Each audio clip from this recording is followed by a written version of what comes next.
ladies and gentlemen, boys and girls, children of all ages. Monday. This is the Crash Out Monday. Right here on the Originators. As you already know, it's a lot of stuff that has been going on here. I'm your host, K Stabs, aka the Sixth Man, aka Mr. 100 Steps. As you already know, it is the Senator, aka Mad Mike Sports in the building. Yay, what's going on, people? Interesting day already. It is the Originators. So, you already know. We about to kick our week off with some of the nonsense that has been going on since yesterday. But before we get right into it, we got a few people that's in the chat already. We got we got Ski Anthony Wright. We got the Nation, Keyshawn Blad, Pat Norris. We got Trick 65. We got Austin, the Georgia Bully. We got EVM 1978. We got John Boy.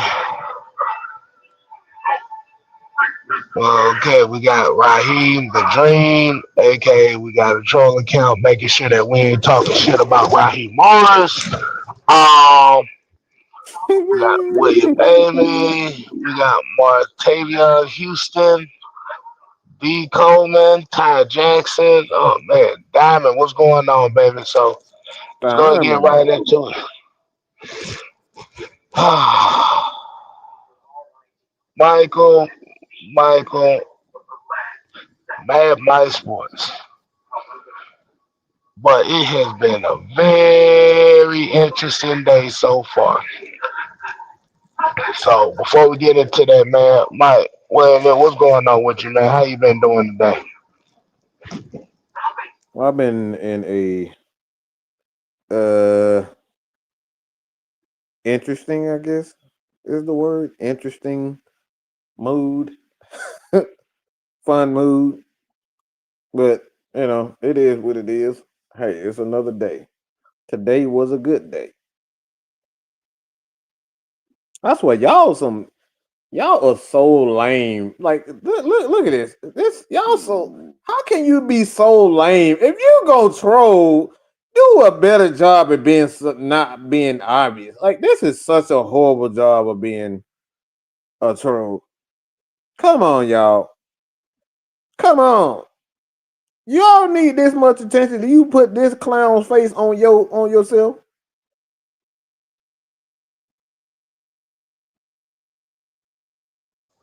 This You this do realize, bad. you This do is realize. bad.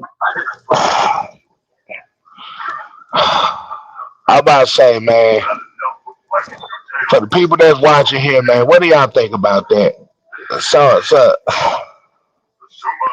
it's it's the obvious trick of the things ain't going right, so you're going to be using the profile of the nigga that everybody is mad at to make sure to Try to make get sure attention for yourself. Good God get Almighty! attention for yourself to make sure that we ain't talking shit about Raheem. But the problem is we not talking shit about Raheem. We are talking about the obvious situation that's going on where a lot of people are looking at it from a different point of view, and basically it's just looking like, okay, so what the hell is going on with this team? So since you won't put that attention on yourself with that, now you want to just go ahead and get right into it. Yes. All right, go ahead, Mike. Go ahead, Mike. Kick us off, man. So Well, I had I wanted to, well, not necessarily wanted. I know this week is going to be a busy for a lot of Atlanta Falcons media. So I decided to hit up Mark Zeno and ask him a question about the Atlanta Falcons, Raheem Morris, and this is the comment that he gave, that he left. All right. So I asked him about Raheem Morris. He said, I'm not surprised by any of this. I said from the beginning, I don't trust this coaching staff. There is no reason to trust them. I think Rye's a great guy and I like him, but I don't think he is a great football coach. There's no point in firing him now. Maybe there's a case for Robinson to be let go, but who is taking over? The Falcons have to ride this lawn on that into the ground for better and worse. So that is from Mark Zeno. Um, what is? Oh gosh, I don't even know what to say. This. I mean, there are two aspects of this for me. Like it's not simple for me to say it. On one hand, I believe Kev, Jew, and the guys are right when it comes down to allowing Mark these guys, allowing him to stay. Because quote unquote, there is no one that is you know qualified for that position. I guess you would say that. Um, and it's going to turn to an absolute clown show. Um, I on the other hand, I'm saying to myself that I don't even care. I don't care because me, it's like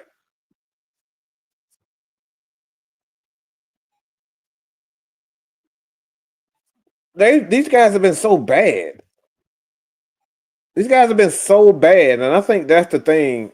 They've been so bad. It's kind of difficult to kind of get um a read on what's good and what's bad. Because look, you've had games where you beat Buffalo. Buffalo just put up a 40 spot on Carolina. Um, they just lost one of their best players to a torn triceps in Ed Oliver. So that's tough right there. But like this team has just been an absolute mess. So it's like um looking at it, like I said, man, I don't know what you do at this point. Outside of just watch it, watch it. To be honest, I it's just been weird, man. I like I said,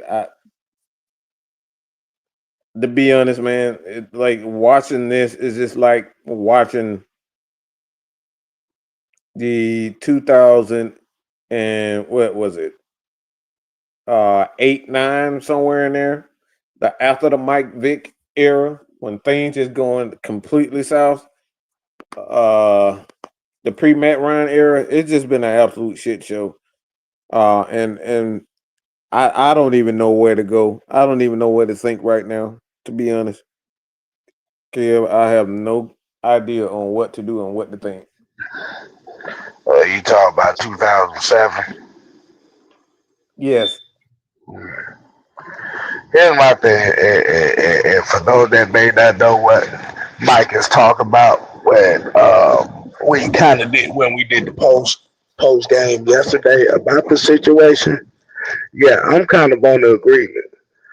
Um, there's really no reason to fire Raheem Morris right now because if he's really that nigga who y'all say he is, and he's that nigga that he thinks he is, like you said, this is your opportunity as the overseer, as the head coach. Because the key word that term right there is what people are not really paying attention to is head coach.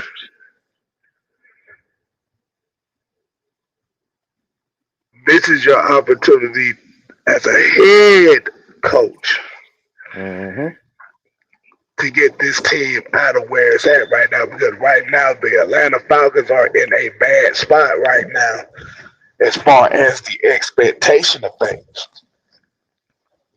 Like I said before, when the season started off, um, the expectation was this team was going to get to the next level, and the next level is the playoffs.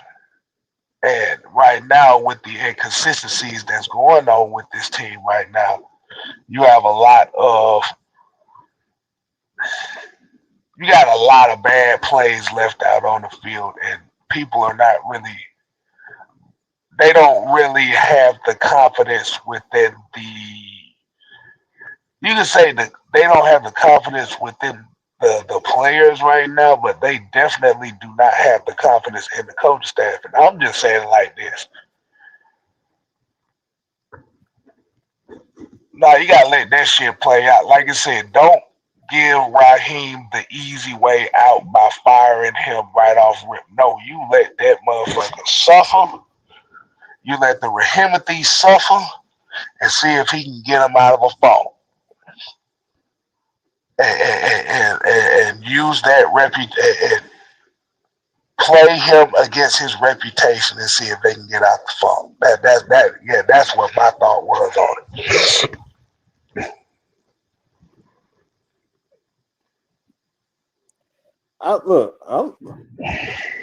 My thing is, I just want him gone. I don't care, to be honest, what happens to him. Being honest, I don't care at this point because, like I said, it's been so bad, and I don't know what else you can say, to be honest. Yeah. Like I said, my thing is don't give Raheem Morris the see firing him would give him the easy way out. Mm-hmm. Because what happens is you give him the easy way out on the slightest of inconvenience. What you do is you like you said, you give him the rest of the year. If the rest of the year we not by the playoffs, what you do is you put his head coaching career in his hands. You put his head coaching career in the hands of his staff. Mm-hmm. I Because mean, he trusts him. He say he trusts him. because the thing about it is at this point of right now, the way a lot of people are speaking on it and on this situation, if you don't make the playoffs, shoot, this might be the last time you ever see Raheem Morris as a head coach in the NFL. Mm-hmm. And that's what my take was on that.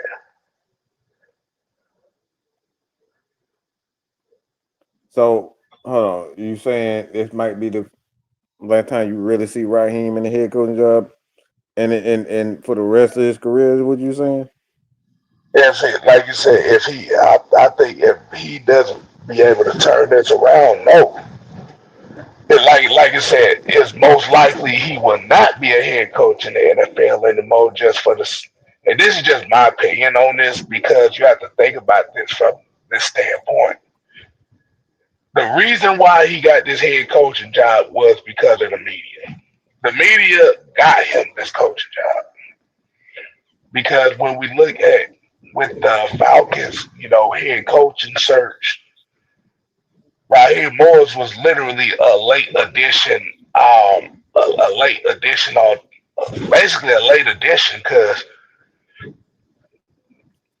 you ain't really hear anything about that until like maybe like I'm using basketball term. You ain't hear about Raheem Morris until 2 minutes left in the fourth quarter, and he did get the job because you have to remember he was on literally everybody's podcast, everybody's TV shows and stuff, pleading his case. So this is why I said it was a public plus to bring him in because he got so much of this backing. Mm-hmm. But like I said, right now the way that the team is performing in certain games and the inconsistencies, regardless on if we're going to be upset about Zac Robinson's play calling, you got to think about it. Raheem brought him in here. We talked about Jimmy Lake and his defensive play calling and him as a defense coordinator.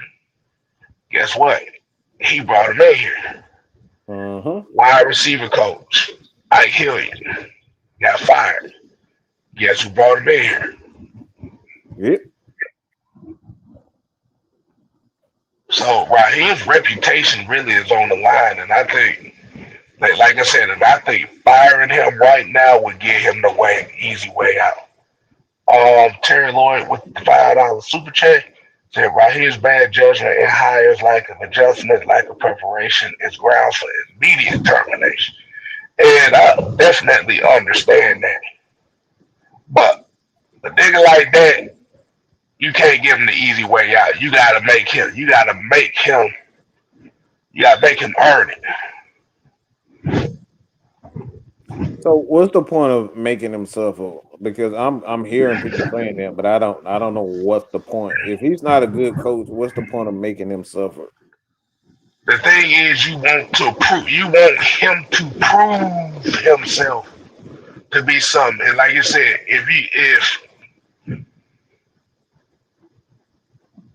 Raheem Morris, like you said, if Raheem Morris is going to be here, like you said, these type of moments right now where you don't have anybody in your corner right now, everybody wants your damn fight, and like you said, and by so based on his own expectations, like you said, if he, I'm gonna just put it as simple as how we would normally say.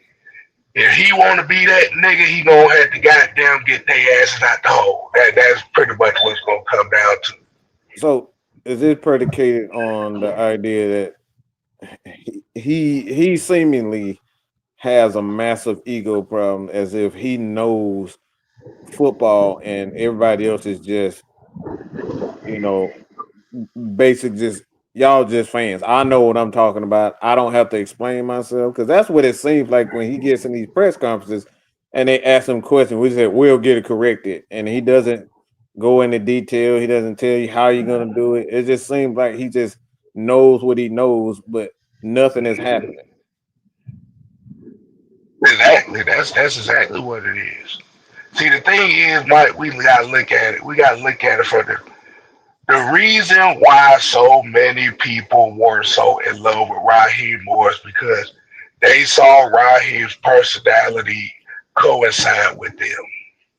Okay. This is why he got so much of a back and why so much of a following. So, like you said, if you see the goofy motherfucker that sat here with a Raheem Morris troll account, Mm-hmm. people are more in love with the aesthetics of Raheem Morris more so than the accomplishments of Raheem Morris. Yes. My my mindset is okay, motherfucker, go ahead and prove it. Mm-hmm. So this is a prove it moment. You did all that fucking talking. Nobody wants you. The, me against the world. It's just me against the world, baby. So right now it's him against the world, and he got to prove something. If you are so smart, if you such a great coach, and you got all the answers to every dang on thing, you believe the way. The thing is, my thing. What I hate most is false bravado. He's a damn lie when he said we got all the confidence in the world to turn around. No, you don't. You You know what? don't. You know what, Mike? I'm gonna hurt some people's feelings right here. Go ahead. He is what people accused Arthur Smith of being of.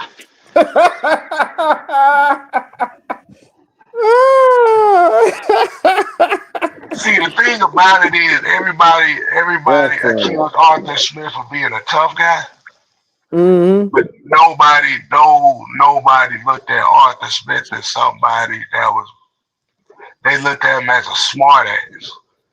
Raheem Morris is literally doing the same thing. The difference is he's nice to the media. Yep. But if you listen to the way he talks as a head coach, he's the exact thing as Arthur Smith. The difference is Arthur Smith just he didn't have a smart ass mouth that just pissed the wrong people off. Hmm. Go and look at these last press conferences the last couple weeks. you could hear the smugness. Tell me if I'm lying. Hmm. Yeah. And Austin, Georgia Bully Dog said Arthur Smith is above. No, I don't think No, so. no, No, he I didn't. can't say that. He didn't live up to the expectations. But guess what? Guess what? He didn't live up to the expectations in 2023. But when he came in, he had the worst situation out of the two guys. See, we have to That look man. at expectations of the two coaches. Mm-hmm. Arthur Smith, where he fucked up, man, he fucked up once the expectations came in and the team wasn't doing well. See, he didn't get his expectations till year 3 of his tenure. Mm-hmm. Raheem set his expectations up right off rip. And plus the roster moves put him in a position where he got there. So he did it to Mm-hmm. himself and the roster improved. So the Mm-hmm. expectations came with it, including him hyping himself up. Right. And like you said, and trust and believe with this situation. Zac Robinson really does. He doesn't get a pass neither. I don't know. Carlos Vega said this dude gets pissed at reporters for asking questions about his fuck ups. Like this is your handiwork in questions. Like I said, he doing the same thing Arthur Smith did, except that Raheem Morris is a lovable guy, so he kind of gets a pass with a lot of people. And Mucho here said Arthur Smith did more with less. That's a Yeah. fact. So, Mike, what you think about my assessment on that? I mean, I've always said you're absolutely right, but my ego won't let me agree with you. No, that's fine. That's fine. My ego won't let you because I like my thing is because I explain this to you, I explain to this to everybody. When I see something just it's not working, like it's hard for me personally to say I'm gonna keep giving you a chance because this guy, I mean, we spent close, if not more than $400 million in this tenure with Raheem Morris.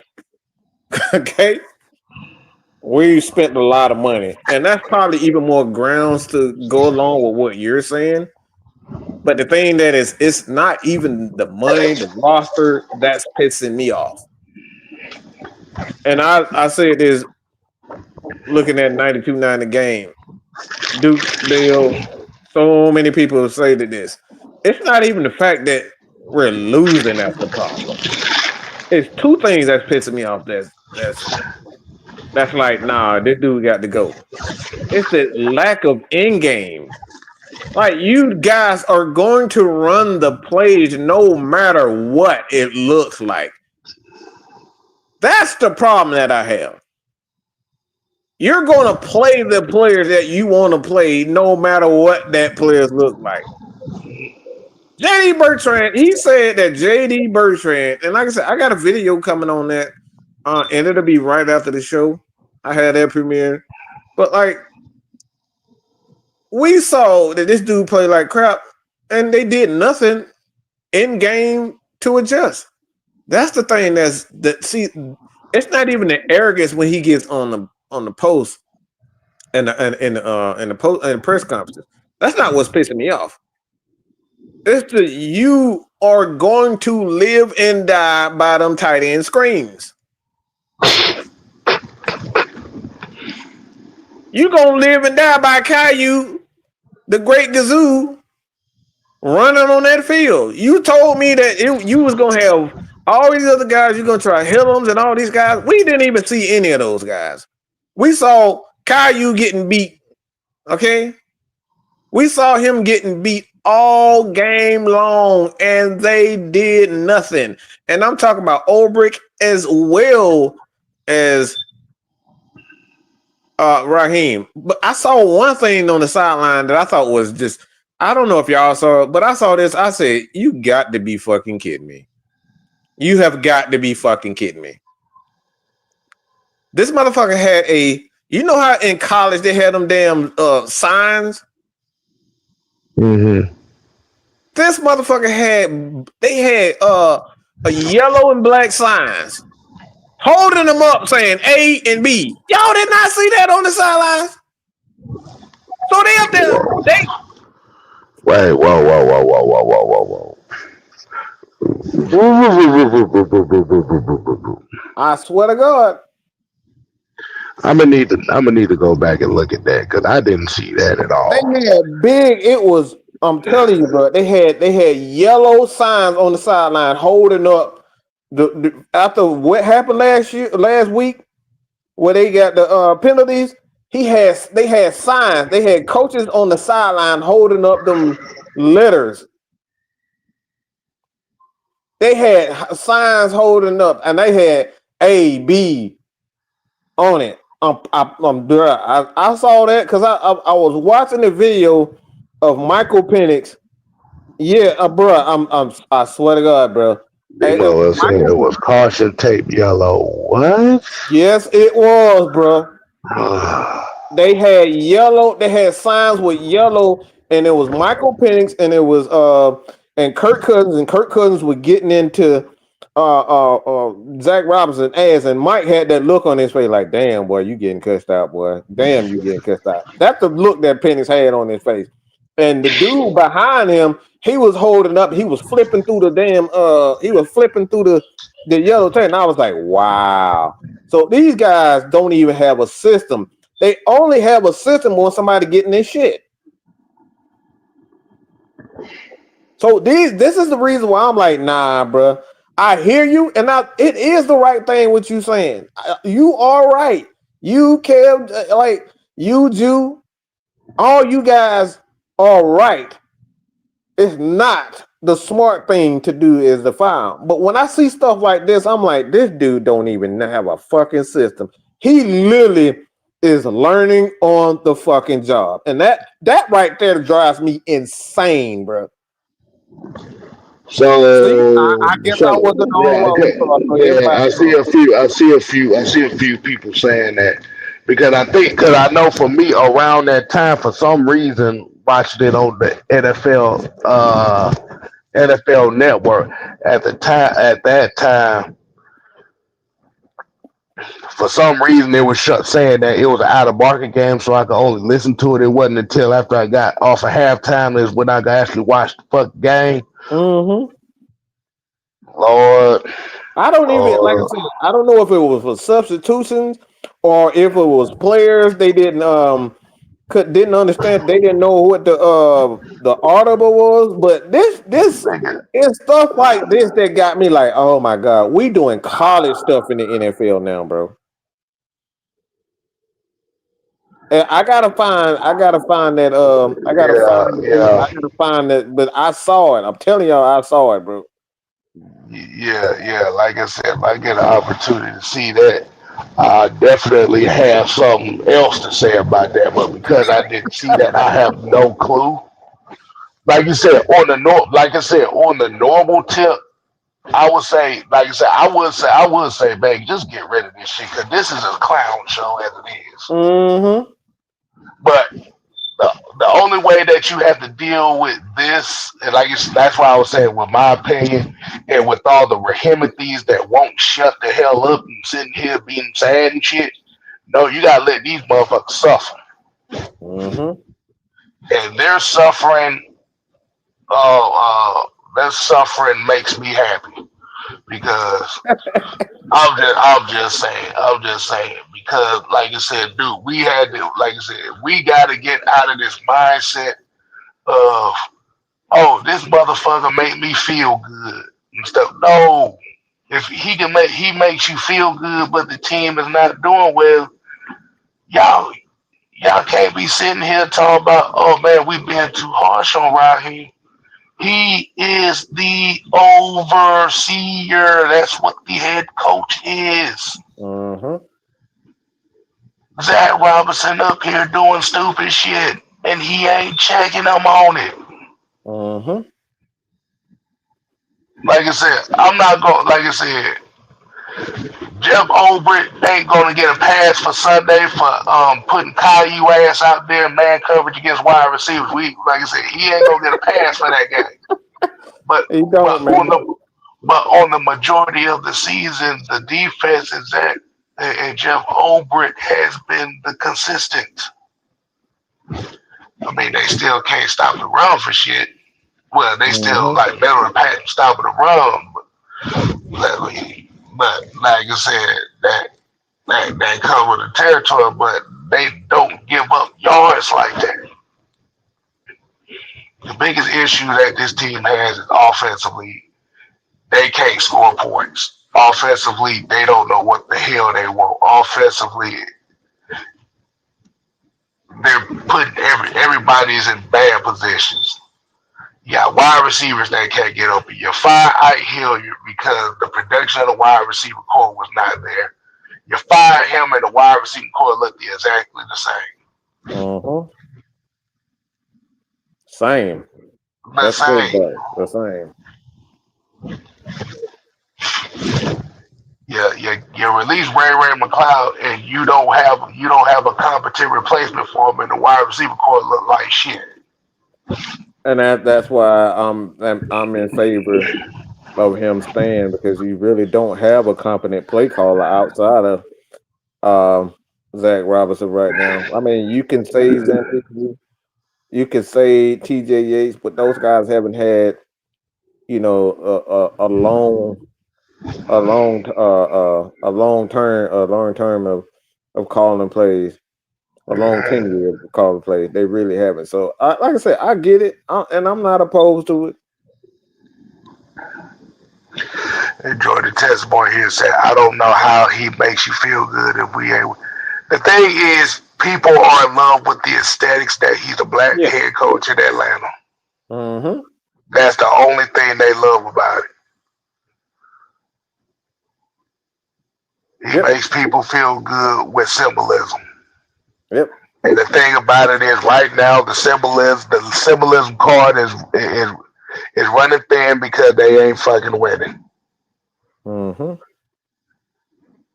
We literally had a whole nigga who wants to destroy us because of our takes on Raheem Morris, literally throughout the whole off season and till now, where the majority of the motherfuckers want his ass gone. And we're just looking like, Mm-hmm. I mean, you can actually. The thing is, even with the play calling, you can give guys Prince. You can give guys duty during the course of the game. So it's not. See what I mean by that. For instance, you saw what with Andy Reid. What Andy Reid used to do, he would give guys the play calls in the first half, and then the first 3 quarters or whatnot, and then when he got into the fourth quarter, that's when he would take over.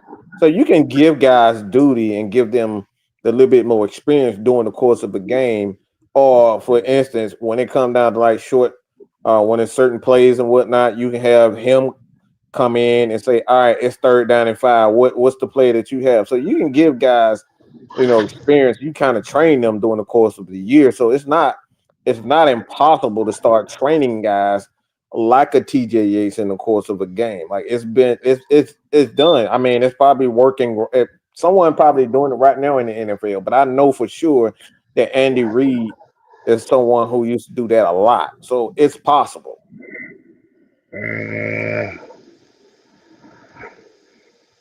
hey, hold on, what was that comment? He said, uh, Prince signed ball deal. Said you can replace a play caller during the middle of the season. Baltimore brought Jim Caldwell in like that, and they went on and won the Super Bowl. And if you're talking about the 2000 Ravens, Mm-hmm. them motherfuckers ran the fucking football the whole way.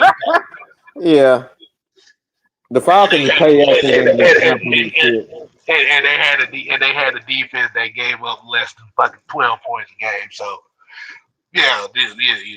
Like I said, I appreciate the attempt, but that was a bad attempt right there. If you're talking about the 2000s Ravens, yeah. But hold on, let me get that off right there. Hold on, I saw another. Oh, he said the 2012 season. Okay, he said the 2012 season. That Good 2012 defense. season, that offense wasn't shit. It's just that Joe Flacco didn't turn the ball over in the playoffs. Because remember that year, Joe Flacco was a turnover machine that year. It's just Uh-huh. that once the playoffs came, he didn't turn the ball over. Yeah. So, I mean, but they that still was had a still that good was still defense. Dog. yeah, they were still led by that defense more than anything. But like I said, I get what you're saying on that, so I'm not gonna poo poo on that. But the thing about it, but like I said, the thing about it with the Baltimore Ravens have an identity that Yes. the franchise has stuck to for Mm-hmm. years. Falcons still trying to find that right now. I don't think we know what we want to be, and I think that's the issue. They have no clue what they want to be. Jet Life said, Zach owe us all an unfriendly squabble if we see him in person. My blood pressure to skyrocket. Hey, can I make an observation here about what I think what has Yeah. changed in this offense? Mm-hmm. Go ahead. Y'all gonna hate me when I say this, but I don't care. The number one thing that has changed in this offense from last year to this year is they're not using Kyle Pitts. Like I said, they switched the role of Kyle Pitts. Kyle Pitts now is a tight end. See, last year they used Kyle Pitts as a X factor, Receiver. A as a receiver. basically a receiver. Yep. That's why last year it flowed well because they were using Kyle Pitts as a deep threat. See, this year they're not using him as a deep threat. And what it is Exposing guys like Darnell Mooney. Darnell Mooney mhm, has been a complete fraud for this team, y'all. I just got to be honest. right, He's been a complete fraud, utter fraud. It ain't nothing about him that's been like he's playing well or consistency. He looks like a right, third receiver now. He looks like a third receiver. He can't get open against right, anybody right now. right. We paying him $16 million to be inconsistent in route running. There's no excuse for that. I'm seeing Mhm. Casey Washington more consistent getting open than Darnell Mooney. That's bad, y'all. See, So we got, like you said, we have to realize Kyle Pitts being a decoy, or like you said, being that deep threat helped open up a lot of yeah. things for a lot of guys. But the thing about it Oh, is this year, I'm glad you said that because that's the thing that Kurt Warner was talking about. He said the spacing for Atlanta didn't make a lot of sense. And I think that's the biggest issue. That now that you're using Kyle Pitts like a real tight end, you don't have guys like a Julio, Calvin Ridley that can create space for guys like Darnell Mooney to work. Because those guys need space and Darnell, like I said, Darnell Mooney is just like he's just being exposed for what he really is. Not saying he sucks. I'm just saying he cannot get open consistently. And that's the issue. This wide receiver core is bad. They are bad, y'all. They can't get open. We don't have true route runners in this. uh, Drake is not a because true route runner. Mooney is showing you that he's not a true route runner. He can't get open consistently. right, right, you don't have a deep threat. You don't have a deep threat on this offense. Like I said, you don't have a deep threat in this offense that's going to cause people to look at things. Mm-hmm. And like you said, right now, Drake London's not getting open like that. Uh-uh. Darnell Mooney ain't getting open like that. like you said, you release Ray McCloud. You got Casey Washington is still learning the NFL game. Yep. We ran a fucking tight end screen on 4th and 7 this past game. Who the hell runs a tight end screen on 4th and 7? Mm-hmm. That's telling you right there in itself that they don't trust anybody to really be able to win their one-on-ones. Kyle Pitts had 9 receptions for 59 yards. The second closest person had 3 for 31. Tight end screen, bro. On 4th and 7. I don't even know how you That is call one it. that is one of the most absurd ass play calls that you could call in a situation like that.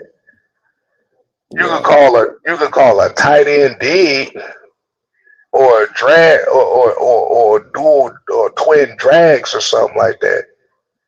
You call it a tight end screen and your And lead guess what? block Go ahead. Y'all was exactly about to say. What's up? and your lead blocker is Cordero Hodge. Get the fuck out of here. Go ahead, Mike. That's all I'm saying. I'm just repeating what you just said. I like the things that they're doing just doesn't make sense. And I think, like I said before, the Falcons, they did not go out. They did not go out. I think they overestimated. Damn, excuse me. But they overestimated how good Ray McCloud was. That's what they've done. Ray McCloud wasn't that good to begin with. Mm, But I tried man. to tell y'all about that too. Richie here said the crazy part is you just got beat with your own pistol scheme by Miami. I mean, the pistol scheme is not the problem, y'all. I keep saying that. Wow. Zac Yeah. Robinson, that's not the pistol scheme because everybody in the league is using it. Different percentages and whatnot, but everybody used the pistol. So the pistol is not the problem. You got it's just how often you use it, and the Falcons are using it too much in certain games, and that all is just come. Look, you can't look for example, man. You can't sit up here drinking all damn day and not eat. Okay, am I right, Kev? Right. You gotta eat something, or else you're gonna do what? You're gonna puke all on yourself. You know, throw that shit up You're gonna throw it because up. So that's all it comes down to. You absorb too much of something, it's going to have its effects. So that this is the problem with the pistol. When you have to mix it with a lot of gun, which the Falcons are doing now, but you should have been doing that for the very beginning. You're putting too much into those those formations. You run it too much. So now the teams know exactly what to do because you ran it to so much. So you got to mix it up. like I said before, with Kurt Warner talking about the spacing, the biggest thing that he's talking about is the fact that Kyle Pitts is not the deep threat on this team this year. Mm-hmm. And it shows, and it's become a glaring thing. Mm-hmm. John here said right now, Falcons playbook is like one of those. Right now, the Falcons have a Tecmo Super Bowl playbook right now. Like 3 to 4 plays on that mug. They got a Tecmo Super Bowl playbook. Hey, look, I do it one better. Joe Montana football playbook, nigga. You know it's three Oh pages boy. on the screen. Oh boy. Oh boy. They running the dirt cutter playbook right now. They got 8 plays that they go to, and damn it, they just gonna live and die by it. Yep. Hold on, Mike. You got a super chat here. Uh, yeah, NFL street ass playbook. Yes, that goes about right. All Yeah, right. yeah. All right, we got a 199 super chat here. It said London it was an air raid slot at USC trading for picks. I don't see them trading anything. I don't. The thing is, See, Tony White, you ain't worth shit. Talking about, yeah, Dirk Cutter, my old friend. wow, Like I said, and the bad part about it is it's starting to look like Dirk Cutter all over the damn kid. And that's really that's what the sad part. pissing me off. That's what's really pissed a lot of people off. Mm-hmm. But yeah, man, that's the biggest difference that I can see, man, is the fact that now Kyle Pitts is a traditional tight end in his offense and not the quote unquote slot receiver slash um X Factor style kind of guy in this offense. The wide receivers can't do shit You just don't because have a complement for you. You have to have receivers to complement each receiver. So, for example, we know Drake isn't a guy that's gonna beat guys with his route running. So you got to have guys with speed that can help create space for him, help create space for Kyle Pitts if you're going to use Kyle Pitts as a tight end.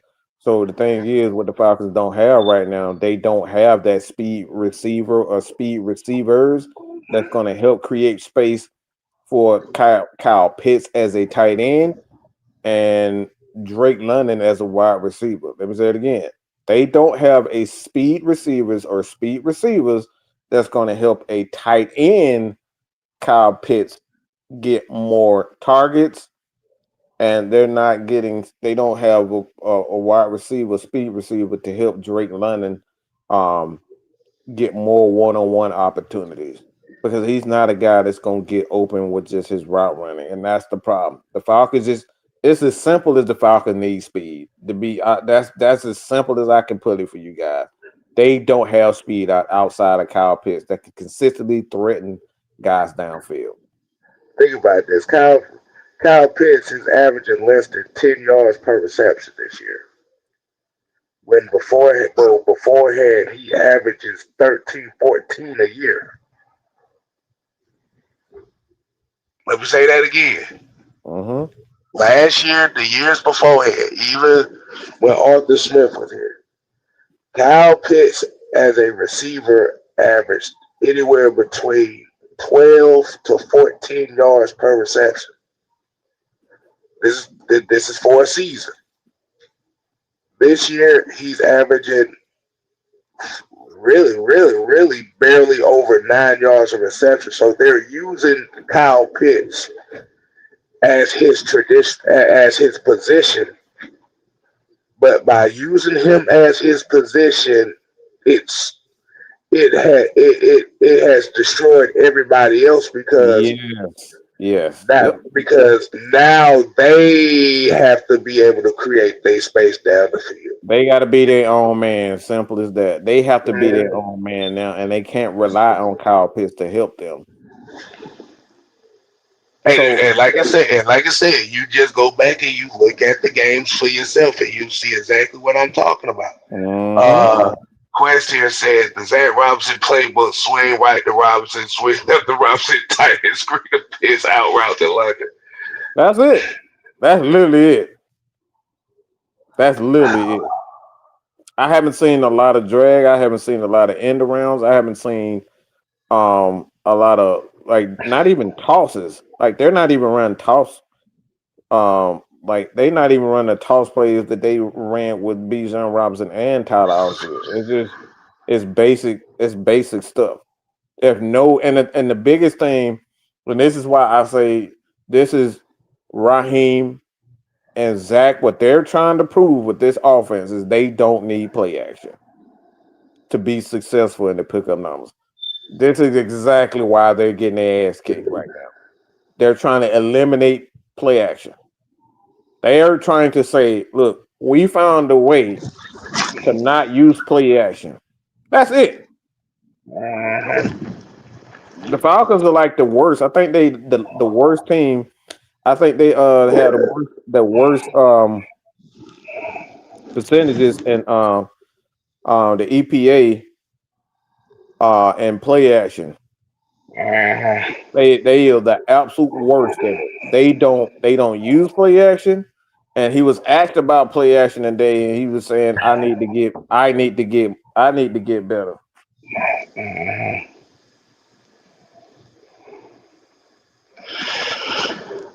Got another 199 said Drake can't be your number one wide receiver with Pitts. Penix is the guy. No, that's not true. That's not true. Again, it's about getting got. Well, you need more receivers and players to complement each other. For example, when you got Kev, I know you're gonna love this. Right. Look, Baltimore Ravens, 2000. What made that team so special? So effective, I should say. So effective. Effective. Outside of them running the football, where you having guys like a Brandon Stokely and What was Jermaine he good at? Lewis. What was he good at? You said Brandon Stokely. Yes, He was good at finding spots in the zone. He was a good slot receiver. slot receiver. All right, so let's go to the next one. Jermaine Lewis was he was a deep threat, but he was your main special teams guy. So that's speed and special teams. All right, let's go to the next. Let's see, Shannon Sharp at that point in time was able to open things up in the middle. So you got two guys and Shannon Sharp and Stokely that could command the middle of the field, right? And then you had that big bruiser in the back named Jamal Lewis, Mm-hmm. who you couldn't stop. So you had a number of players that could do multiple things. If you needed a deep threat, you got that. You got a tight end and a wide receivers that could command the middle of the field. You had two of them. And then you look at the defensive side of the ball. Um, you had guys like Johnson. Who was the other guy? That other edge on it. Pick guy. That was Peter Warwick. Peter Bullware. Peter Peter Bullware. Ballware, yeah, Peter Ballware. I don't know why. Yeah, I was at Peter. I was at, yeah, Peter Ballware. It was Peter Ballware, Tony Saragusa. It was Sam Adams. I'm trying to think. Was it Cornelius Brown or something like that? If I Mhm. remember correctly. Like you said, you had Ray Lewis, you had Chris McAllister, you had Rob Woodson. Like you said, you pretty much had a identity where the defense was going to dominate the team. Oh yeah, Michael McCrary, that was the other Michael guy. McCreary. But you had guys. The point is, you had guys for every situation. Right now, the Falcons don't have a deep threat at all. That's That why guys have been. Terrell Suggs wasn't on that first He Super wasn't Bowl on team that in team. 2000. Yeah, he wasn't on He that was team. on the 2012 team. And that's it. Fred Bud said he liked the new setup. Hey, we appreciate it. We Dwayne appreciate it. Starks, yeah, Dwayne we Starks appreciate on the you. defense, but you had Sam Adams, you had Saragusa. Both those guys were good at clogging the hole when you needed to stop the run, and like you need a variety of people. You need to get Ed Reed to take away certain things in the middle of the fields, and then you got Chris McAllister, Dwayne Starks, those guys to take away anything on the sideline. So they had every piece that you need on the defense on a team. Period.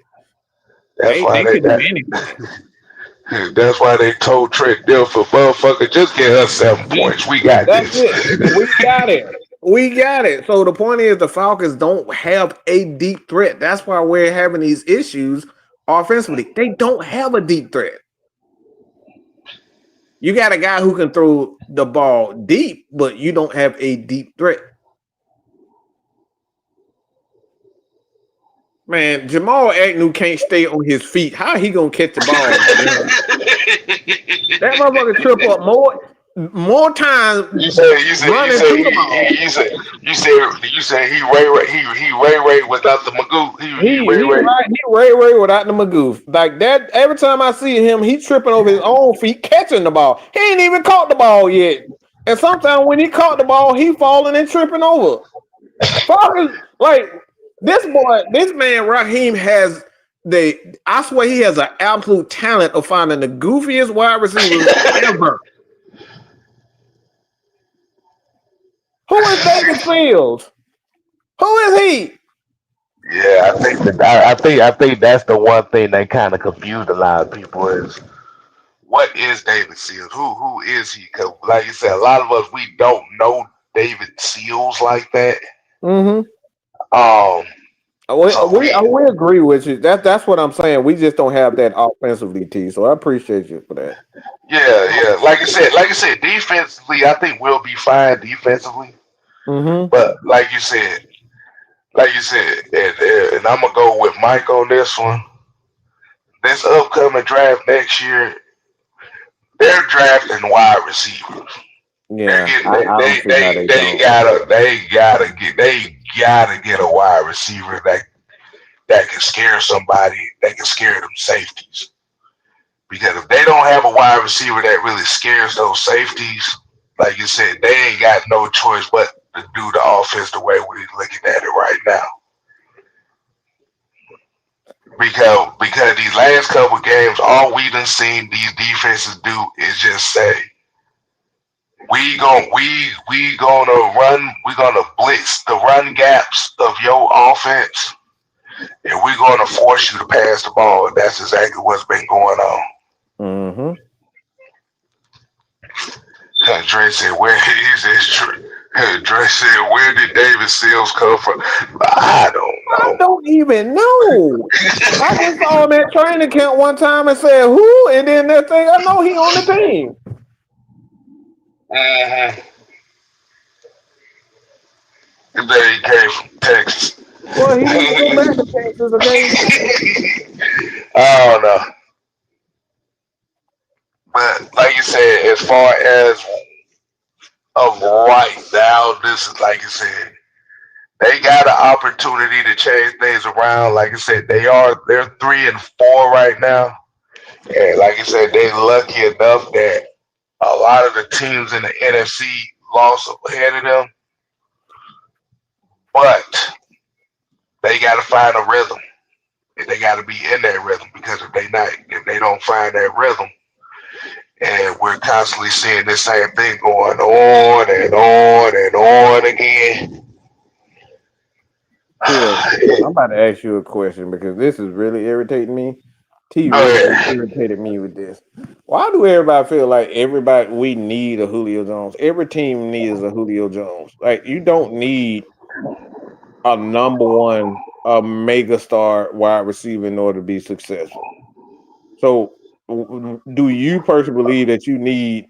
Because the thing is, T is saying we need to trade Drake London for picks because he's not a fast receiver. That's basically what he's saying to me. So, do you need a fast receiver in order to be a successful offense? I'm gonna tell you, Drake London on this team is a good fit. They just need somebody fast that can help everybody else. That's it. It's They spacing, just need y'all. somebody fast. They just need somebody that scares safeties that ain't Kyle Pitts. That's all. Devontae Smith is the perfect guy for that Eagles because, like, that dude. Look, man, look. I think I'm bigger than Devontae Smith. Okay, I'm bigger than him, but that dude fast as hell. It's like D-Jack all over again. He's fast as hell out there. So the thing is, you can't. All right, T, you just smoking crack now. All right, yeah, you smoking crack. How can you not build off? So let me ask you a question, T. Since you can't build off, who, what the hell? I just hit the damn power button. What the hell? Like I forgot I Okay. hit the screen. But Okay. why? My thing is, how can you tell me that the guy that caught 100 passes, 12 what, down at 1,200 yards, you can't build off him? How make that make sense for me? Because I don't understand that. Like I said, Drake London is fine for this offense. Like you said, the the one let me use for example in 2016, 2017, which was the Super Bowl Falcons. You had Julio Jones. You brought in Muhammad Sanu. Muhammad Mm-hmm. Sanu was a wild card because didn't nobody expect Sanu to be Nunu. Mm-hmm. But you know the one guy that they brought in that helped elevate their offense to the next level? Go ahead, tell them. Taylor That's it. Gabriel. It changed everything. When they brought Taylor and Robinson in, it changed the entire dynamic of that offense. That's it. That was a simple fix that Kyle Shanahan and those guys made. Turbo Taylor. It completely changed the team because you go back the previous year, they didn't have a lot of speed. They had that big fat slow ass guy that Kyle Shanahan said that was better than Roddy White. What the hell his name is? For Leonard Washington, Hankerson. Leonard Leonard Hankerson. Hankerson. Get the And then fuck he out of brought in here. Turbo Taylor and Aldridge Robinson, and the offense turned into one of the greatest offenses of all time. Just with speed receivers. That's it. It's the spacing that's the problem with the Falcons, y'all. It's not the pistol. It's not the shotgun. It's not them not being under center. It's all with threatening the safeties. If you can't threaten the safeties, it don't matter what formation you in. Because all they're gonna do is come down and pay 8-9 in the box until you can't until you can't stop. Like if you can't stop it, they're gonna keep doing it. So you gonna have to pay. Because you got, like I said, Taylor Gabriel wasn't a great route runner. They told his little ass, just run the 9 route and just go deep. That's it. And look where he went to Chicago. He got paid and disappeared. Exactly. Because they thought they wanted him to be more than that, and it didn't work. Mm-mm. So everybody has to play their part in this offense. And like I said, it's not Drake, it's not Kyle, it's not the pistol. It's just we don't have complete we're not a complete offense. We got a lot of talent, but we're not a complete offense where we can play any type of game. See, you look at the Bucks.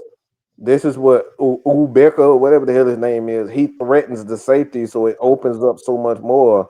The other guy from Texas, who they brought in, Tez, Tez he's a Johnson. speed. Tez Johnson, he's a speed guy. You need these types of guys to help open up the spacing for the offense. And right now, the problem with the Falcons offense ain't even talent; it's spacing. Mhm. Still, Zac Robinson sitting here calling the 4th and 7th tight end screen. That is Oh, tight end egregious. screen. That Yeah, that that is fucking egregious right there. I'm just saying that is some egregious ass shit. I don't even know how you do that. Oh,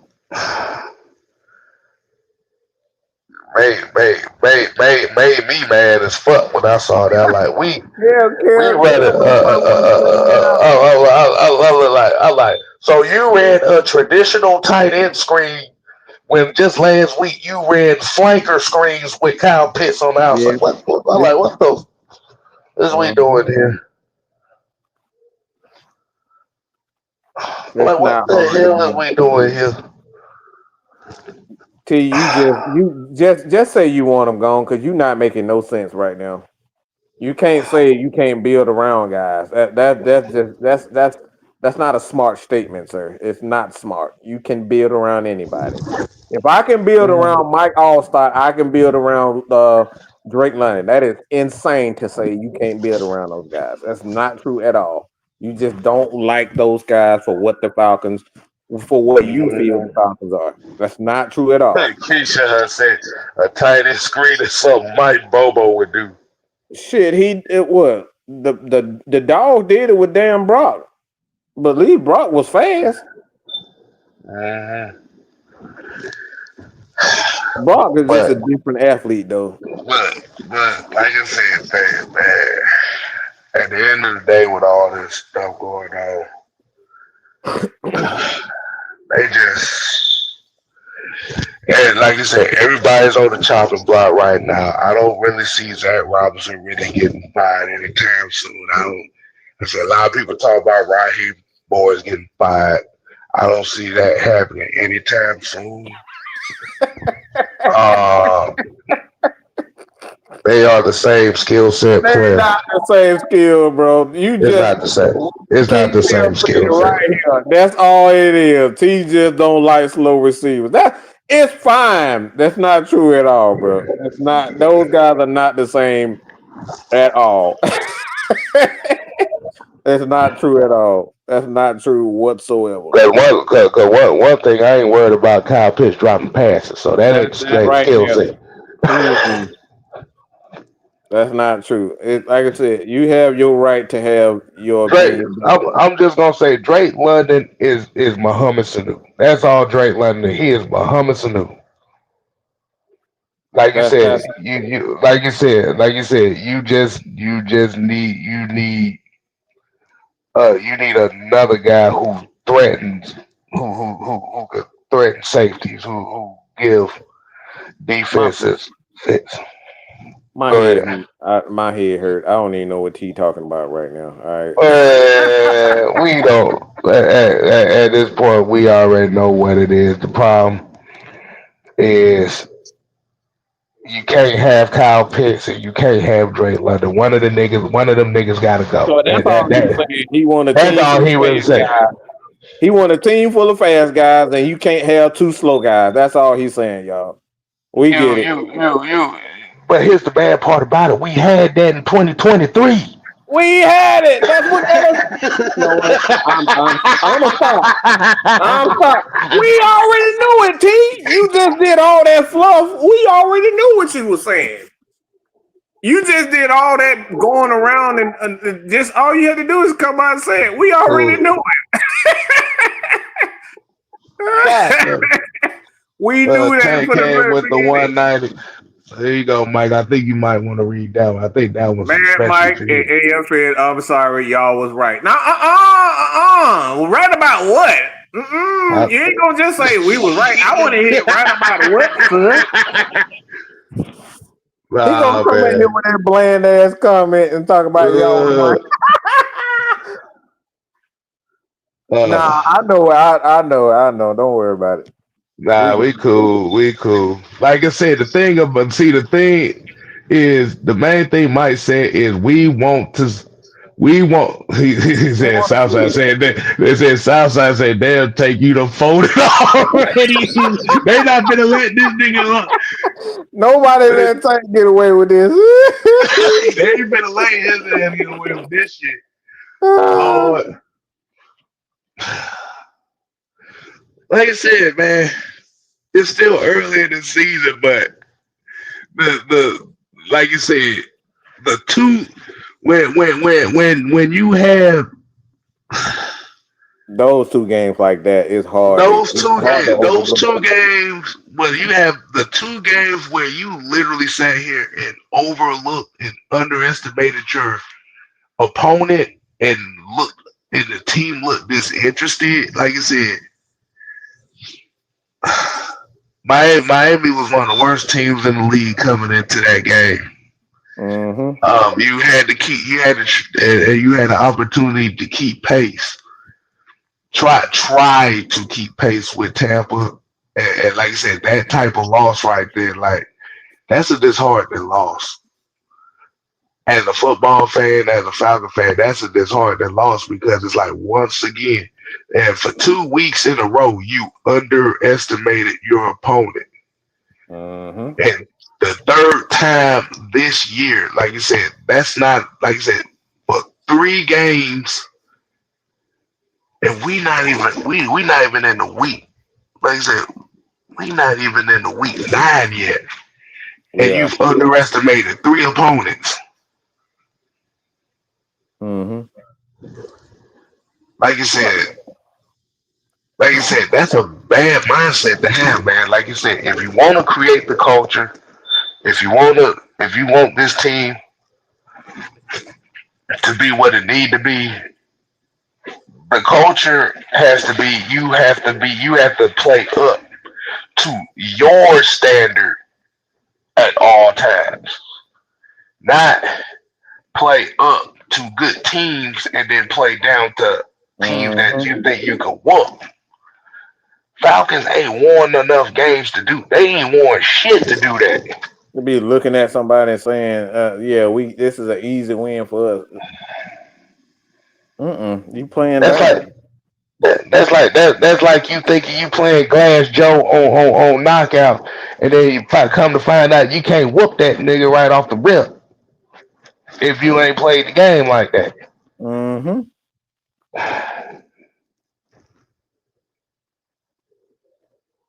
They definitely the Falcons wide receiver core is the worst part of this team.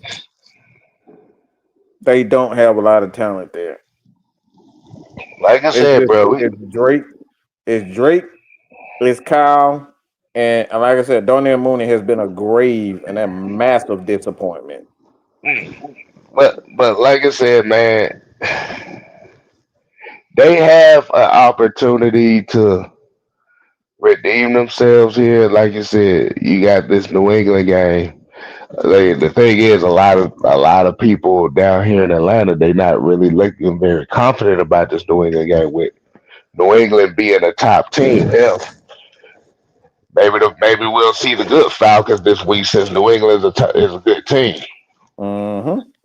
But then you got the Berlin game coming up here soon, and that's the damn Colts, who's another good team. So y'all might get some good Falcons play here in the next couple weeks. So maybe, like you said, based on how they've been playing, maybe we just have to play all good teams for them to show who the real Falcons is. Mm-hmm. Then you got that Saints game right after these next two games, and that's the one I'm worried about because if they play down to the Saints, yeah, I don't like that kind of culture. I don't like that culture of football. Uh-uh. Nope. You can't. Like I said, there's no consistency. I can't trust you. There's no trust to be. And Mike, make sure you take a screenshot of take that shit right there because you want to make sure you had that for your archive. I know you wanted to see that. Yes, sir. You already done did it. Mm-hmm. All right, so I ain't got nothing else to say about this shit. Um, like I said, I want to save some for the rest of the week. Yeah, Mike, I ain't got nothing else to say about this. No, and like I said, damn, what the hell? All right, there you go. But no, like I said, man, the I think at the end of the day, the Falcons just need to do a better job of just building their wide receiver core. I think it's really just that simple when you look at this offense because they're having a lot of spacing issues, and the route concepts for me just don't make any sense. They're not helping their wide receivers get open, and like I said, speed obviously is one, but the route concepts are just I think it's doo doo. I think they're just trash, and I know this to be the case because you got Kyle, you got Drake, you got Ray, you got Kirk Cousins who just started his first game and he cussing out Zach. It's the wide receiver. The receivers are pissed off about this offense, and it's so obvious. And that's all I have to say, bro. That's all I have to say to be honest. So yeah, I ain't got nothing else to say on that, man. So like I said, bro, y'all make sure y'all hit that subscribe button, hit that like button, and share this live stream. Mm-hmm. Mad Mike Sports as well as Mad Mike Network, aka B Unholy Alliance. Yes, sir. I'm your boy 6MK Live. Make sure you subscribe to that channel as well. We got this is day one of the crash out week. So we got a lot of stuff coming up with it. Make sure you go ahead and recap Mr. White Network with the OG. Like I said, I was supposed to bet on that show, but I fell asleep. So, it is what it is. Yeah. So we got, like I said, we got a hell of a week for y'all, man. So till next time, people, we ain't here to play. No. We here to stay. Oh yeah, nigga. You ain't what? Hey, you ain't gotta Yeah. go home. Uh-huh. But you gotta get the hell out of here. Deuces. We out. I told y'all. Bad Mike told you time and time again.